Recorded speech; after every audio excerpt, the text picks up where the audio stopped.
Vaya en primer lugar mi agradecimiento especial en esta tarde. Iba a dirigir este primer agradecimiento al director del aula de teología, a mi hermano Jaime, por la invitación para poder, lógicamente, compartir la enseñanza de los santos padres, de los papas, en este último siglo, sobre la devoción al corazón de Jesús. Pero verdaderamente a lo largo de esta tarde que comunicábamos, me ha concedido un nuevo regalo, ahora ya como párroco también del Salvador, que es sin duda presidir esta celebración de la Santa Misa, lo cual es sin duda en esta solemnidad de San José y en este marco incomparable un auténtico regalo, máxime cuando además, de hecho, como siempre, esta parroquia está rebosante de fieles en esta tarde que habéis querido honrar al Santo Patriarca, al Santo Custodio. Ciertamente, la solemnidad de San José supone, podríamos decir así, un oasis en medio del desierto de la Cuaresma. Un oasis que supone ciertamente adentrarnos en el corazón del que fue varón justo y por eso le amó el Señor y le dio el 100 en su labor. Y si cada vez que celebramos la memoria de los santos, la liturgia de la Iglesia en sus prefacios, especialmente en uno de los prefacios que ofrece, nos recuerda de alguna manera lo que es propio de las fiestas de los santos, a saber que ellos son modelos e intercesores de la vida cristiana, cuánto más tendríamos que ciertamente aplicar estas dos categorías, estas dos realidades en el corazón del Santo Patriarca de San José. Y ciertamente descubrir que en él tenemos el gran intercesor ante Dios, que como había y hay todavía, conservan las madres carmelitas una estampa maravillosa que recuerda sin duda esta misma realidad. Id a José, que cuanto pide, alcanza. Y esto es real. La Santa Madre Teresa de Jesús decía que recomendaba siempre a sus hijas en los distintos Carmelos que cuando estuvieran sometidas por la prueba, la turbación o cualquier dificultad, tuvieran siempre a bien acudir al Santo Custodio con la seguridad plena de que toda oración, toda petición sería sin duda alcanzada del que lo puede todo, porque tuvo entre sus brazos, como bellamente representa esta imagen, esta talla hermosa, al niño Jesús entre sus brazos. Por eso tiene que sin duda acrecentar en nosotros esa confianza serena y audaz de saber que todo lo podemos alcanzar si realmente acudimos con esa confianza a San José y acudimos sin duda a él en nuestras necesidades, en nuestros peligros y adversidades. Y también hoy, en este día de fiesta, cómo no, hacer una oración especial y al mismo tiempo de agradecimiento y de felicitación para todos vosotros, padres, abuelos de familias y también, lógicamente, a todos los que tenéis la dicha de llevar por nombre a José, tanto varón como mujeres, las Josefas también. Pero ciertamente, de alguna forma, simplemente resumir o de alguna forma quedarnos solamente con esta primera parte, nos sabría poco, porque de alguna forma en el ejemplo de San José encontramos sin duda aquel del que podemos aprender a cómo hemos de vivir en cristiano nuestro camino de seguimiento al Señor. En la fiesta de hoy nos ofrece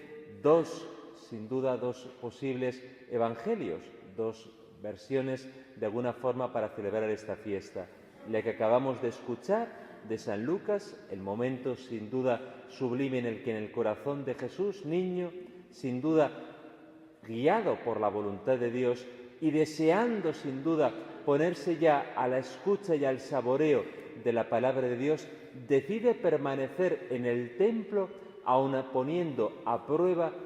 el disgusto, la desazón, el miedo y la angustia de sus padres, de José y María, que a los 3 días, cuando se reúnen las caravanas, descubren con dolor que el niño Jesús no había bajado ni en la caravana de María ni en la caravana de San José y les provoca a ambos tener que de nuevo desandar el camino en busca del niño Jesús, verdaderamente como reza el rosario, perdido y hallado en el templo.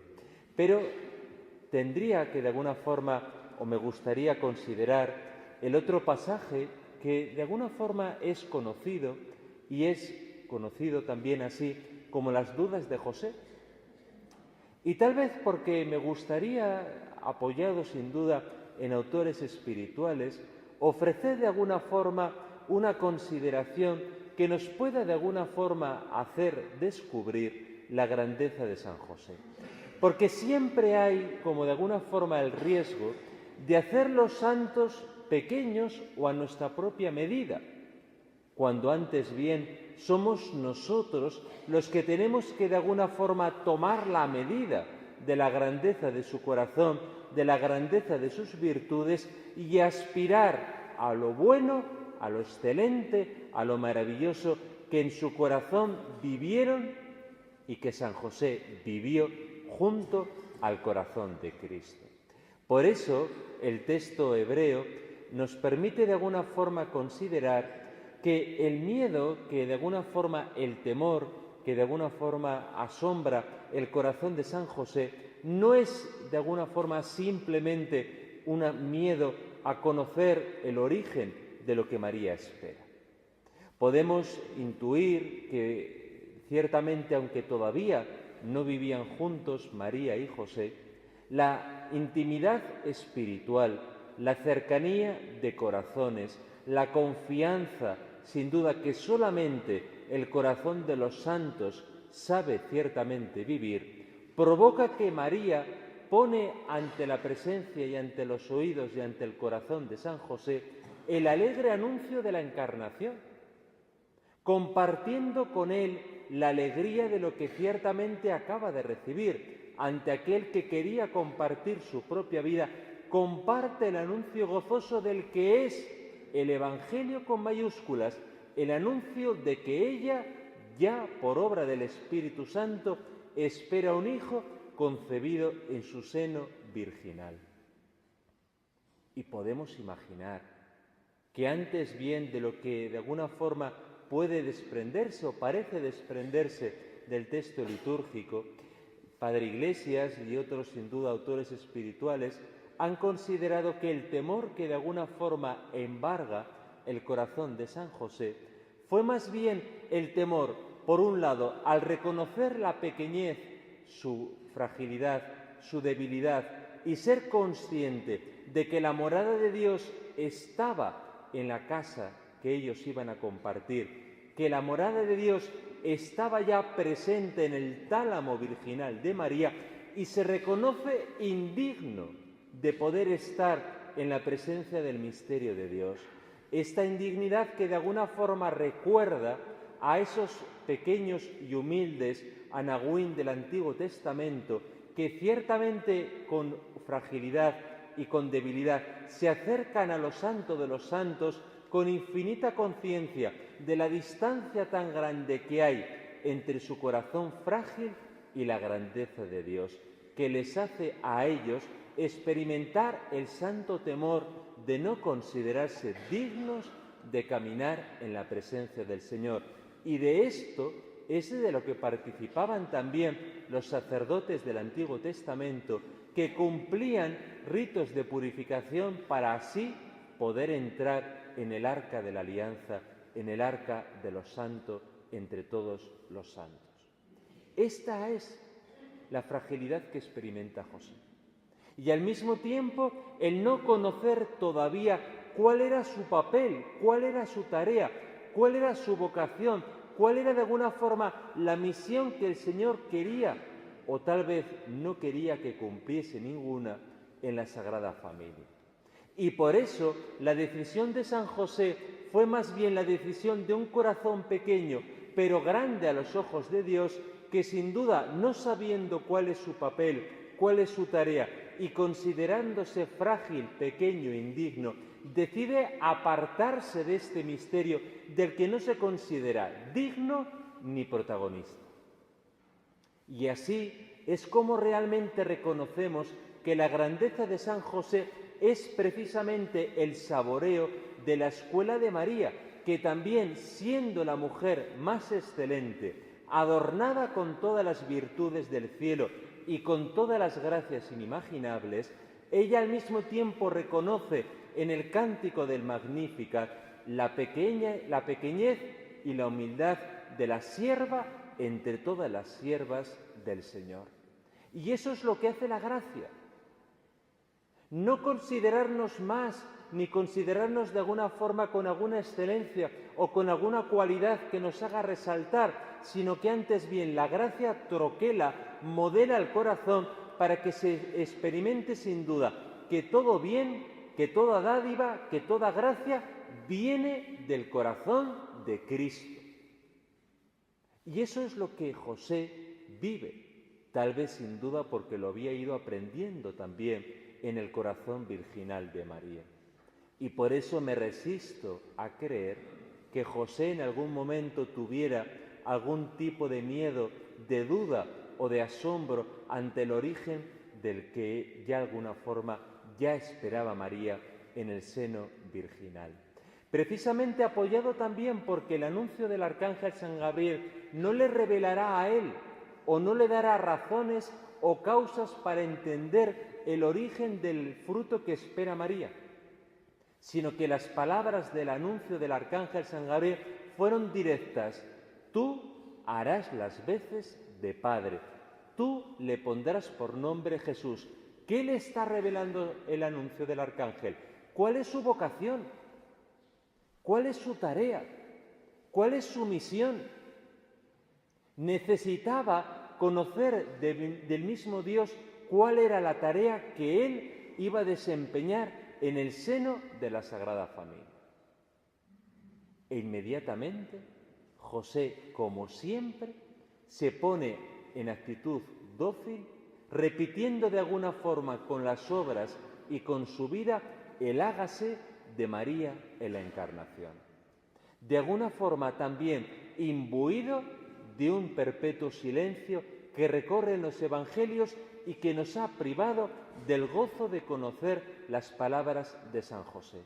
Y no tengamos ningún miedo, no tengamos ninguna turbación, porque desde luego San José no es que tuviese la mudez o que lógicamente no pudiera hablar, sino que más bien el silencio de San José es el silencio elocuente del que llena sin duda el silencio de la colaboración generosa, fiel y disponible al plan de Dios. Tal vez lo que de alguna forma tantas veces nos dicen a nosotros, los sacerdotes, que hablemos menos y hagamos más. Lo que San José nos enseña, hablar menos y hacer todo. Eso es lo que sin duda el silencio elocuente de San José nos enseña, que ciertamente no conociendo una sola palabra, conocemos sus obras. Y sin duda esas obras están de alguna forma subrayadas con el tono maravilloso del que en todo tiempo y momento se fía y cumple la voluntad de Dios. Y si tienen que marchar a Belén, marcha al frente de la Sagrada Familia. Si tienen que marchar a Egipto o si tienen que ir a Nazaret, en todo momento José es el hombre fiel que cumple la voluntad de Dios. Tal vez por eso, como ya María lo había dicho en el momento de la Encarnación, él se dedica como buen patriarca a ponerlo también como ella por obra. Y si ya también San Juan Pablo II decía en la hermosa carta dedicada a la Virgen María, que de alguna forma María sostuvo en su vida el sí de la Encarnación, convirtiendo el hágase del momento del anuncio del Arcángel en un sí sostenido a lo largo de toda su vida hasta la cruz, sin duda de esto también aprendió y vivió el corazón de San José, que ciertamente nos enseña en todo momento a cumplir con confianza y con audacia la voluntad de Dios. Por eso, queridos hermanos, si hoy realmente como queremos festejar a San José como merece, Si hoy hemos venido realmente para el saboreo del amor del corazón de Cristo, si deseamos realmente conocer y profundizar lo ancho, lo alto, lo profundo, la inmensidad del amor de Dios manifestado en Cristo, os invito también en esta fiesta a entrar por un camino seguro, el camino de María y de José.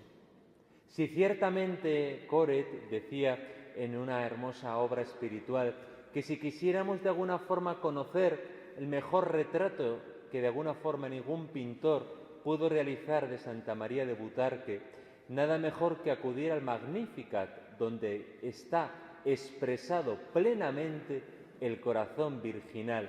dócil y generoso, adornado de todas las virtudes, como muy bien expresa el Magnificat. Me atrevo sin duda también a decir en esta tarde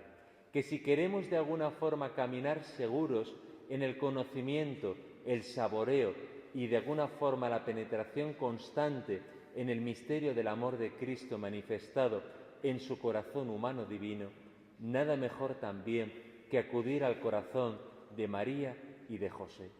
Porque en esa sintonía espiritual, en esa sinergia que solamente ellos supieron vivir y poner por obra en el hogar humilde de Nazaret, podemos estar seguros de que nosotros también caminaremos en docilidad, en escucha atenta y en el conocimiento que no es solamente algo intelectual, sino que, como mismo San Ignacio expresa, es el gusto interno y sobre todo un gusto que supone que nuestra propia vida se pone a cumplir de manera generosa y dócil la voluntad de Dios. Por eso, querida familia, en esta tarde os animo también a acudir a San José. Habrá muchas peticiones, necesidades que queramos poner en manos del Santo Patriarca, nuestras familias, nuestros hogares, nuestros hijos, vuestros nietos, vuestras familias, nuestra parroquia, nuestra asociación, nuestras asociaciones, todos los movimientos que sin duda en esta parroquia formáis parte, cofradías, hermandades, etc. Pero también, ¿por qué no?, pedir en este día al Santo Patriarca, para que las virtudes que sin duda adornaron en el corazón del Santo Custodio y que sólo Él nos quiere de alguna forma conceder y que nosotros hagamos nuestras en nuestra propia vida, le pidamos realmente en esta tarde que estos deseos se conviertan también en una hermosa realidad y que le pidamos, como expresaba una salve que sin duda tan hermosa cantábamos en el seminario, que solamente José nos enseñe a tratar con delicadeza, con primor y con cariño el que tuvo sin duda entre sus miembros al mismo Verbo de Dios. Que así sea.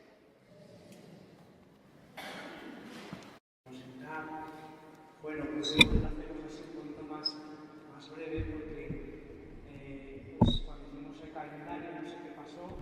lo pusimos hoy, esta charla, que es porque tocaba cada 15 días, y luego hemos visto la necesidad de una misa a las 8:30 para los que trabajan hasta tarde, pero bueno, ya hemos tenido ocasión de escuchar a Javier en su magnífica homilía, que también le ha dado esa orientación, como por otro lado es perfectamente lógica, ¿no?, de San José hacia el corazón de Jesús, que fue el gran amor de San José también, además del amor por la Virgen. Y hoy, en este momento, la idea es, aunque será más sencillo, pero bueno, ver alguna pincelada de lo que nos falta, que hemos venido haciendo hasta ahora, que sería el corazón de Jesús en el magisterio del Papa Pío XII hasta la actual, San Francisco. Javier Grijalva es doctor en teología dogmática, una tesis sobre la gracia de Dios. Ha sido sacerdote en varios lugares. Antes de venir aquí a Getafe, estuvo en su tierra, en la tierra de su familia, en La Rioja, pero sobre todo su ámbito de formación, su lugar de oración, sus años más importantes de sacerdote hasta el momento han sido en Toledo, en la diócesis de Toledo, y él está también ahora en Getafe, en la parroquia de San Sebastián de Getafe. Ayuda a nosotros con la Asociación de la Virgen de Butarque, como os he dicho antes, y también colabora con la Sociedad Mariológica Española, es también profesor en el Centro Diocesano de Teología y no sigo porque entonces el poco tiempo que hay se me va en el currículum, así que me voy a callar ya y te dejo hablar, Javier. Por el que te oyen es este, así que no sé si está la pretina a mano, si no, bueno, de momento sí. la incomodidad de tenerlo a mano, bueno, a ver si te la encuentro. Venga, muchas gracias, Javier, por venir. Gracias. Bueno, lo más importante es que soy viceconsiliario de la Virgen de Butarque. Eso es el único motivo de alguna forma de gracia. Ciertamente, el culto al Sagrado Corazón de Jesús tiene una riquísima tradición en la Iglesia Católica y me consta que a lo largo ya de las otras jornadas habéis ido de alguna forma recorriendo. Pero ciertamente, si tuviéramos que de alguna forma no pasar por alto de un momento sin duda especial y sublime, es precisamente la encíclica del primer Papa que ocupa sin duda mi reflexión de esta noche, de Pío XII, Auritis Aquas, que el Papa publicaba aquel 15 de mayo de 1956, justo a los 100 años del decreto de Pío IX, donde se extendía ya a todo el mundo la devoción, la espiritualidad, el culto al Sagrado Corazón de Jesús. En aquel año, ya más reciente a nosotros, el Papa Pío XII reconocía en su introducción, en la introducción a la encíclica, dificultades, objeciones que de alguna forma él, como pastor solícito, ha ido de alguna forma descubriendo y lógicamente sufriendo, y que son objeciones que se experimentan a la propagación, al culto al Sagrado Corazón de Jesús. Sin embargo, el Papa inmediatamente afronta todas estas dificultades a la luz de la palabra de Dios, Antiguo y Nuevo Testamento, para que inmediatamente en los sucesivos capítulos de esta encíclica se dedique de una forma especial, de una manera, vamos a decir, singular, en su primer capítulo, a hablar de lo que él mismo define como el triple amor del corazón de Cristo, a saber, el corazón de Cristo es, en primer lugar, símbolo del divino amor, de un amor divino en el que es común con el Padre y con el Espíritu Santo. Es decir, el primer amor es un amor divino, un amor intratrinitario. En segundo lugar, el corazón de Cristo es verdadero símbolo de la ardentísima caridad que, infundida en su alma, constituye el motor, la fuerza, la razón de ser de su voluntad humana entregada por los hombres y por nuestra propia salvación. Segundo amor. Tercer amor, finalmente, y de modo más natural y directo, el corazón de Cristo es símbolo de su amor sensible, plasmado en el seno castísimo y virginal de María, que supera en perfección y por ende a cualquier capacidad humana de amar. E inmediatamente, en cuanto el Papa Pío XII ha presentado las tres, llamadas así, claves de amor, en el tercer capítulo ya recuerda de alguna forma cómo este amor de Cristo le reconocemos en la Eucaristía, que acabamos de celebrar, la Eucaristía que ciertamente participa de una manera singular la Madre Santísima, María, como estuvo al pie de la cruz, y cómo desde ahí emergen y brotan, como el Papa Pío XII supo ver, como San Juan, en el corazón, en el costado abierto del Señor, la Iglesia y los sacramentos. Y ya por último, el cuarto capítulo dedica de una forma singular a reconocer, a recordar la historia de esta espiritualidad que ciertamente encuentra en Santa Margarita María un puesto especial, porque su celo ardiente, iluminado y ayudado por su director espiritual, San Claudio de la Colombière, consiguió que este culto haya desarrollado hoy, bajo la admiración de todos los fieles cristianos, una verdadera propagación y un amor universal. Del Papa Pío XII, y de esta forma me permite unir, decía el que luego fue Papa, el cardenal Ratzinger, que la encíclica Auritis Aquas todo se orienta hacia el misterio de la Pascua, pero a la vez el fundamento de todo se encuentra en el misterio pascual, de tal forma que el Logos encarnado transforma en una escalera por la que nosotros podemos avanzar, contemplando, sintiendo y experimentando, para que también nosotros, como dice San Juan, tocando el corazón de Cristo allí expuesto, podamos tocar, sentir y contemplar con los ojos y con las manos a este mismo corazón y confesar, como decía el cardenal Ratzinger, mi Señor y mi Dios. Paso a Juan 23. En su carta apostólica, uno de los muchos documentos que se podría de alguna forma recordar, Inde a Primis, del 30 de junio de 1960, que aunque no estaba dedicado de una manera primera al culto al corazón de Cristo, sino que estaba dedicado a la preciosísima sangre, el Papa Bueno, San Juan 23, hizo una breve pero central referencia al Sagrado Corazón de Jesús y destacó de alguna forma cómo el culto y la espiritualidad y teología del corazón de Cristo se ven apoyados por el magisterio continuo de los papas que han de alguna forma apoyado de manera ininterrumpida este culto al corazón de Cristo, que como él mismo recordaba, a cuya plena y perfecta constitución y a cuya difusión contribuyó de manera excelente Santa Margarita María de Alacoque. Y por eso decía Juan 23, las cosas que Cristo el Señor manifestó a la Santa nos recuerdan a nosotros en estas apariciones que no solo de palabras, sino con gestos, es decir, mostrando su sacratísimo corazón, podemos recordar en esta imagen de su corazón no solo las palabras, sino la fuerza del amor de Cristo. Y decía el Juan 23, esta forma de presentarse el Señor constituye sin duda la parte intrínseca de la revelación de Cristo. Por eso la espiritualidad del corazón de Cristo no es una espiritualidad más. Es la espiritualidad que brota del Evangelio y que está en sintonía plena y perfecta con la revelación, de tal forma que la teología del corazón de Cristo encuentra en el Evangelio su más bello sostén.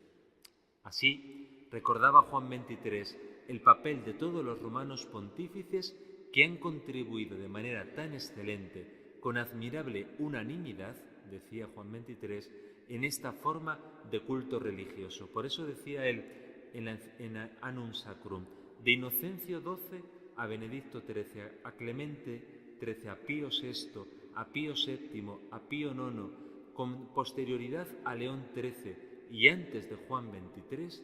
todos han reconocido en el culto al Sagrado Corazón de Jesús aquello que nos permite penetrar en el misterio del Sagrado Corazón, en el misterio del amor de Cristo. Por eso decía con estas mismas palabras, nada se admire, pues, de que nuestros predecesores hayan defendido esta devoción estimadísima contra las acusaciones de los calumniadores, palabras reiteradas por Pío XII en la suya cuando escribió, la Iglesia ha tenido siempre en gran estima el culto al Sacratísimo Corazón de Jesús, lo fomenta y lo propaga. Pablo VI, tendríamos que de alguna forma recordar que en su pontificado se cumplió el segundo centenario de la institución de la fiesta litúrgica, que hoy lógicamente nosotros celebramos en honor al Sacratísimo Corazón de Jesús, y publicaba Inestagibiles Divitias Christi. Y decía el Papa San Pablo VI, de la riqueza inescrutable de Cristo, brotada del costado abierto del Salvador, cuando muriendo en la cruz reconcilia con el Padre al género humano, se revela para nosotros una luz tan fúlgida como es el progreso del culto al Sagrado Corazón de Jesús. De este hecho se nos relata a la que fue elegida religiosa Margarita María de Alacoque en la ciudad de Paray-le-Monial, que ha pedido repetidamente que todos los hombres hagamos profesión solemne de oración, de honra del que es herido por amor nuestro y que en todos los momentos sin duda se revela como la fuente del más divino amor. Por eso decía San Pablo VI que en diversos lugares por obra y debido al impulso de San Juan Eudes, de Santa Margarita María, de San Claudio de la Colombière, hemos recibido todos, y recordaba con especial afecto a los obispos de Polonia y a la archicofradía con el título allí del Sagrado Corazón de Jesús, como también la nación polaca, ha sabido celebrar esta fiesta litúrgica en honor al Sagrado Corazón de Jesús. Y también nuestra diócesis, que está celebrando este año jubilar con el centenario de la consagración de la nación al Sagrado Corazón de Cristo. Por eso decía Pablo VI: «He aquí pues nuestro deseo, nuestra voluntad, que en la institución de la fiesta del Sagrado Corazón de Jesús, oportunamente reflexionada, sea celebrada con divino prestigio, con amor, con afecto, con ardor entrañable, para que nosotros, penetrando en los profundos y misteriosos fundamentos doctrinales y afectivos del Sagrado Corazón de Jesús, que se nos indique a todos el camino seguro, audaz y sin peligro para poder entrar más y más en el corazón del Salvador». Ya que decía el Papa Pablo VI, realmente del Sagrado Corazón de Jesús, horno ardiente de caridad, es símbolo y expresiva imagen de aquel amor por el cual Dios ha amado tanto al mundo que entregó a su Hijo único. Por eso podemos estar seguros, decía el Papa, que dichas fiestas contribuirán a lograr que las riquezas del amor divino sean comprendidas, adoradas, alabadas y reconocidas por todas las almas cristianas. Por eso decía el Papa, esta razón nos parece muy idónea para lograr que el culto al Sagrado Corazón de Jesús, que tal vez en algunos se ha debilitado, reflorezca cada día más y más la verdadera piedad que en nuestro tiempo especialmente viene reclamada por obra del Concilio Vaticano II y ponga en el centro de todos los corazones al mismo corazón de Cristo. San Juan Pablo II. Este Papa, San Juan Pablo II, en su primera encíclica Redemptor Hominis, escribía: la redención del mundo, es decir, la unión de Dios con el hombre, se ha logrado en su raíz más profunda. La plenitud de la justicia se ha logrado en un corazón humano, el corazón del Hijo único de Dios, para que sea nuestra justicia y para que nosotros alcancemos misericordia. Por eso, ciertamente en el pontificado largo y verdaderamente maravilloso de San Juan Pablo II, toda encíclica, todo documento resuena sin duda en este amor apasionado al corazón de Cristo. Él mismo nos decía, celebrar el corazón de Jesús es celebrar el sacramento del amor del Padre. Y es que, como se reza en el prefacio de la misa, Jesús, elevado sobre la cruz, hizo que de la herida de su costado brotaran con el agua y la sangre los sacramentos de la Iglesia. Por eso nos decía el Papa San Juan Pablo II la necesidad de volver la mirada hacia el corazón de Cristo. Y decía él en Roma: no temáis, abrid más todavía, de par en par, las puertas a Cristo.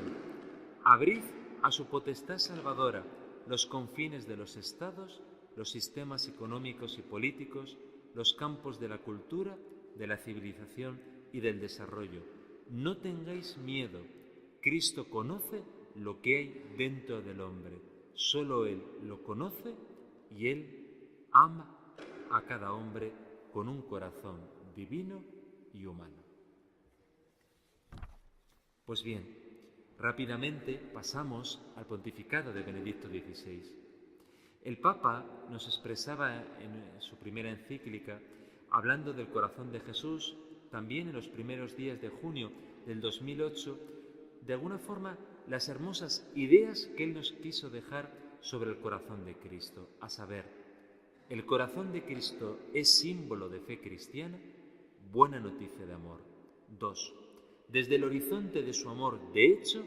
Dios ha querido entregar a los hombres la verdadera buena noticia del amor divino y humano. 3. Toda persona encuentra en el corazón de Cristo su centro, un manantial de verdad y de bondad que nadie puede ofrecer. 4. Cada uno de nosotros, cuando se detiene en silencio, necesita sentir no solo el palpitar de su corazón y experimentar que Cristo nos ama, sino el palpitar de una presencia confiable en la que nos podemos confiar y a la que nos podemos entregar. Por ello decía Benedicto XVI que nos invitaba a todos y a cada uno a renovar en el mes de junio y siempre nuestra devoción al corazón de Cristo y recomendaba como uno de los caminos más privilegiados para revitalizar esta devoción, valorar y practicar la oración del ofrecimiento del día, el ofrecimiento de las obras, teniendo presentes las intenciones que él mismo propone a toda la Iglesia y de los cuales el Padre Mendizábal, sin duda, como verdadero impulsor del apostolado de la oración, de alguna forma impregnó en España este ofrecimiento de obras. Y acabo, el Papa Francisco. Simplemente recordar un momento, aquella fecha, 9 de junio del 2013, en el rezo del Ángelus, en medio del mes del corazón de Cristo. Decía el Papa, la piedad popular ha de valorar siempre el culto al Sagrado Corazón de Jesús, símbolo por excelencia de la misericordia de Dios. Por eso decía el Papa Francisco, el próximo viernes en la solemnidad del Sagrado Corazón de Jesús, pensemos en el amor de Dios, cómo nos ha amado. En el corazón de Jesús está todo amor. Y por último, en la primera audiencia general del mes de junio del año 2017, apenas hace 2 años, realizaba este llamamiento.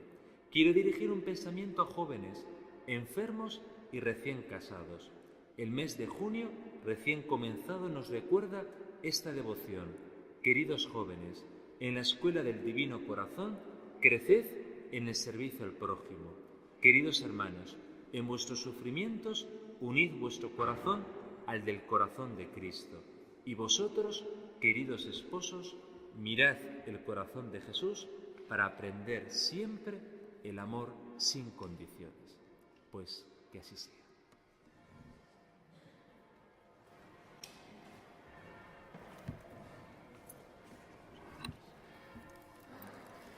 Bueno, puntualidad inglesa. Esto es una maravilla. Javier, todavía tenemos apurando un poquito unos pocos minutos. La verdad, qué lástima, pero como está escrito por lo que veo, sí, pues seguro que lo podemos publicar. Todo lo estamos publicando, de hecho, en la página web, los que manejáis internet, de Foro Mariano,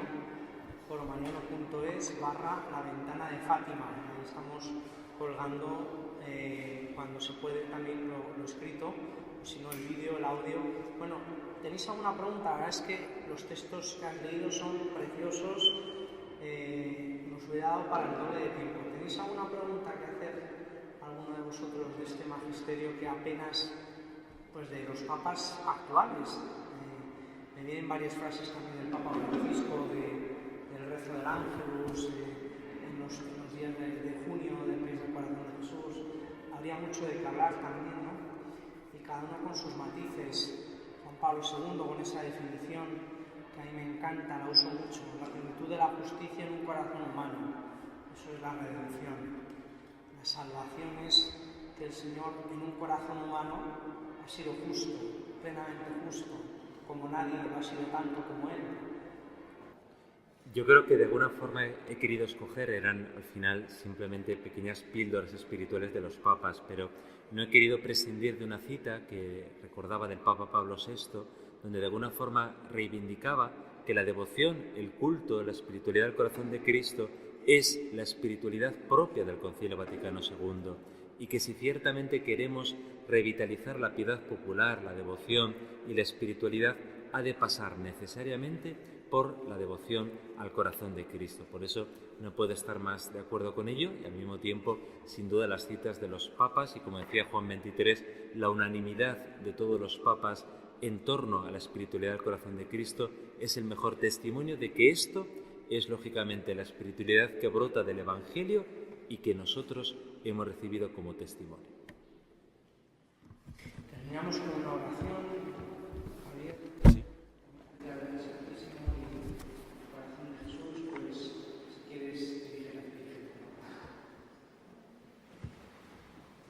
Pues este corazón de Cristo que está permanentemente presente aquí en el altar, vamos a ciertamente ofrecernos también nosotros para que el Señor acoja nuestra oración como reparación también de nuestros pecados y como acto de ofrenda, rezamos el credo apostólico. Creo en Dios, Padre Todopoderoso, Creador del cielo y de la tierra, Creo en Jesucristo, su único Hijo, nuestro Señor, que fue concebido por obra y gracia del Espíritu Santo, nació de Santa María la Virgen, padeció bajo el poder de Poncio Pilato, fue crucificado, muerto y sepultado, descendió a los infiernos, al tercer día resucitó de entre los muertos, subió a los cielos y está sentado a la derecha de Dios, Padre Todopoderoso. Desde allí viene a juzgar a vivos y muertos. Creo en el Espíritu